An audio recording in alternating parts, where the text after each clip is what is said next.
It's always interesting to me to learn from people who have done time in prison. And today we're going to learn from Mariano Orosco, an individual who reached out to me on LinkedIn, and we're going to hear his story about why he and I became connected and the ways that the Prison Professors program had an influence on his life. So Mariano, I really want to welcome you to the program. Why don't you tell us a little bit about your life and how you even became aware of this project? So good morning. Thank you for having me. Certainly. I ended up with a 37-year term for an attempted murder. I am a former gang member, drug addict, and criminal. Stop for a second. That's so interesting right there. That you start off with a banger. How old were you, and where are you from, and how did you start getting involved in crime? I started to get involved in crime probably about the age of 14. I'm originally from the city of San Bernardino. I'm currently 38 years old. So I became a gang member at the age of 15. And when you became a gang member, what were some of the activities that you were active in San Bernardino? Oh, well, I think really any activity that you can think of that a criminal is involved in. Primarily drug use, theft, every sort of violence that I could get involved in, from being violent and beating on my own friends to people that I perceive to be enemies. So just in general, just participating in violence and drugs.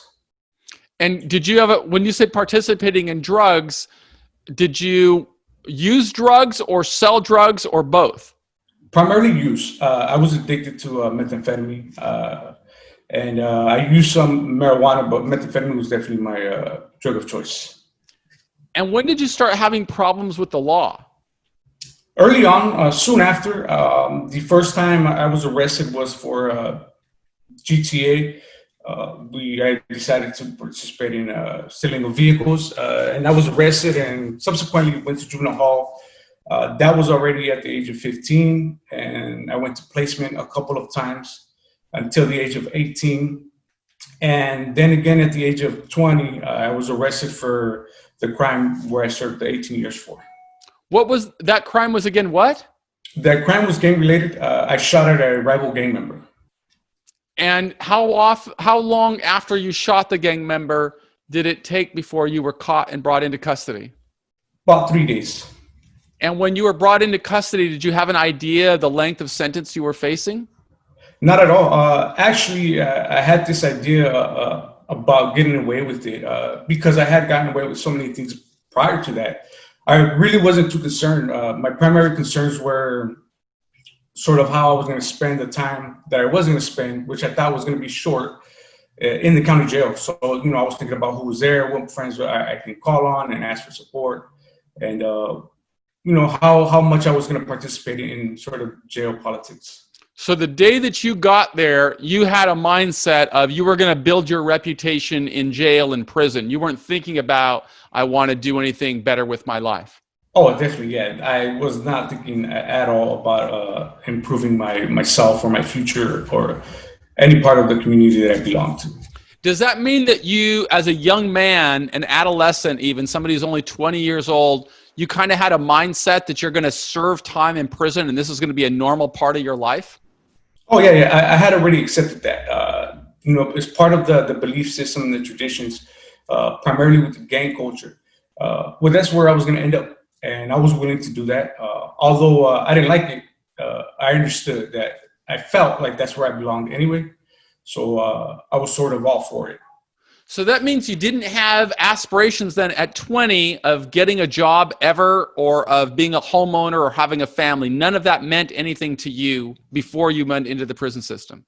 Oh, no, far from. I didn't think I was going to live past 21.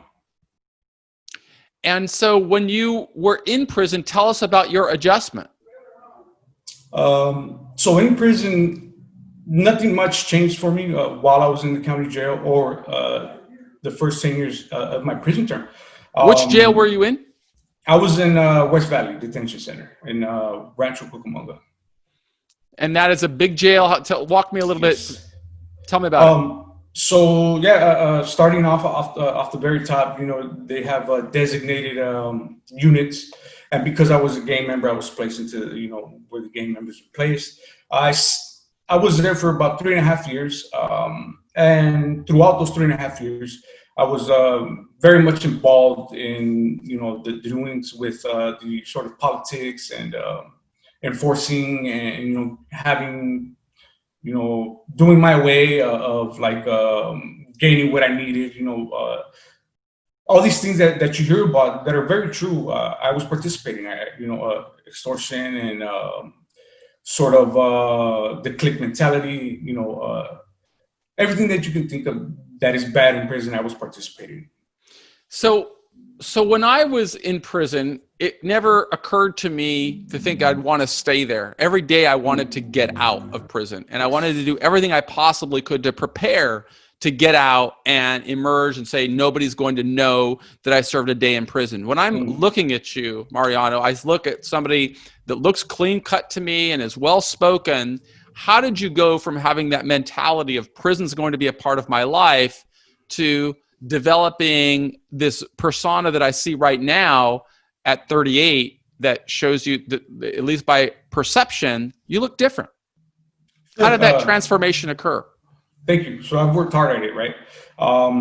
In 2011, I made the decision to change my life based on primarily, I sort of got tired of feeling like I was being used, and I had this awareness that I didn't have before through several things that happened.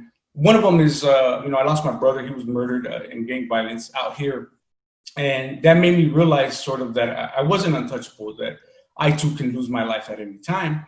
And I began to care because I made a new friendship with the woman that is now my wife, with my wonderful wife, Amelia.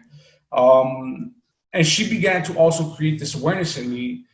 That same year also, I began to participate in NA, Narcotics Anonymous, while in prison. And so I began to get this awareness where I really began to feel like I could do better and I should do better by my loved ones and by myself. So you said that was in 2011. What Yes. year was it that you went into the system? I went into the system in 2002. So you'd already been incarcerated for quite a while before you had this mindset to change. And what level of prison yards were you serving your time in? So for the first 10 years, I was on level 4 prison yards. And were you in a level 4 prison yard when you met this woman? I was, yes, I was. I was at Kern Valley. And how did you meet this woman? So she was actually doing some work for her, I believe it was her thesis, so she can get her or complete her bachelor's degree. And she was interested in culture. I believe it was how, Mexican culture and then prison culture, how those things mesh. I had put sort of an advertisement on prison website for pen pals. And she reached out to me and sort of began to pick my brain, and I became interested in being her friend very early on. And then as time went on, I just sort of admired a lot of stuff about her and started to confess my feelings for her. And did she come to visit you then at the Kern Valley State Prison? She did. I think it was about a year later where she began to sort of say that she would be willing to, first chance she got, she would do that. And when you guys started visiting, did she know that you were at that time very much committed to the gang culture? Well, at the time that I met her was the very pivotal point for me. And so she understood the belief system that I was trying to get rid of, or at least as far as I can express it. So she understood that I was in a pivotal moment in my life for change, that I didn't want to do these things anymore. So she was very much a part of that. And you were how old at that time? I must have been, this was about 2011. 2011, so I'm 38 now. You might have to. So about 28, 29 years old. About, yes. And what kind of problems had you had at that point serving time inside of a level 4 prison? What type of disciplinary problems or Any problems, if any, did you have inside of the current in a level 4 prisons? At that point, I had several disciplinary actions on my record, participating in riot, assault, stabbing, sort of hindering a police officer in the progress of his duties. So I must have had about 6 or 7 what you consider serious write-ups. Did you have any fear of being charged with new criminal activity while you were serving that sentence inside of the prison? Up to that point, not at all. Again, I had convinced myself that I wasn't really, I didn't really have a plan for my future. I didn't much care. And so I actually sort of just had it in the back of my head that at any given time, I'm going to end up doing more time and never getting out of prison. And that was okay with you at that time? Yes, that was very much. So a lot of that was because I had really no self-esteem or low self-esteem, and that was totally fine with me. And again, I mean, there was fear involved and a lot of like not understanding things. But at that point, I really didn't understand that there was any other options for me. Could you tell us a little bit about the books that you read at that time before you transformed your life? Were you reading much in there? So I would read for the county jail portion of my time, which was about 3.5 years, purely for entertainment. So I forget the authors, but it was, I would read like novels and like James Patterson, Stephen King. Yes, at that point, James Patterson was my favorite author. I must have read about 20 something. Because it's just a page turner. It's like watching a movie, but you're really, it's all it is escaping you from that, helping you escape that mental game of being incarcerated and just trying to do something different. So this woman is really an really woman. And I first of all want to just applaud her for having the really the influence to change a life. What is her name again? Her name is Mariano Orosco. Amelia. Yes. And so she was a student and very much interested in becoming a part of your life. And what did she do to really start helping you see the world differently? Oh man, so really what she did was obviously just being herself, but that was so new to me because I wasn't accustomed to a lot of the things that she was doing, which included, she had standards, man. And she really wasn't trying to be impressed, and she wasn't trying to impress me.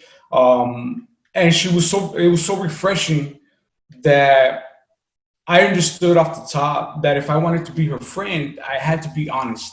And, sometimes I would do things that I had been accustomed to doing with trying to impress people. And I would say something, and I can't think of anything now, but I was full of them, where I would say something and I just wasn't ready for the follow-up question. And then so she would question these beliefs that I had or like why I would say something. And part of it was she didn't understand it. And the other part was like she cared enough to find out how I got to the point in my life where I would be comfortable expressing these things. And so that's what she did a lot of. I think that a lot of people who watch this channel are inside of jails and prisons, and they also may be living without hope or believing that they can't do something better with their life. But you are really giving them a message and proof that you are a person that once made really bad decisions, but somehow you changed. And certainly you were inspired by Amelia, but I think there's also something in you that's in every one of us that maybe wants to become better. We just don't know how. We need that push to get us there. And I hope that you will be able to stick with us for another episode where we'll talk a little bit about how that transformation began in your life after Amelia started to change, and really how did your behavior change after that. So could you stick with us for a part 2 on this series? Certainly. Sweet. So let me close this video out right now, and then in the show notes below, I will create a playlist for the story that we're going to hear about Mariano's journey of serving a 38-year prison sentence, beginning in high security prisons, but then transforming his life to become a man of respect, a man who's very thoughtful in his answers, a man who you look at him and he looks like, you know, he could be a lawyer, a doctor, a business executive, a social leader. That didn't happen by accident. It happened through hard work and commitment. And we're going to hear a little bit more about how he did that, what type of mindset he had in these episodes to come. They'll be listed in the show notes, this whole series. I do hope if you're not a subscriber yet to Prison Professors, you will subscribe, because this is how we live to be the change that we want to see in the world. So back with another one soon. Thanks so much, Mariano. You're welcome.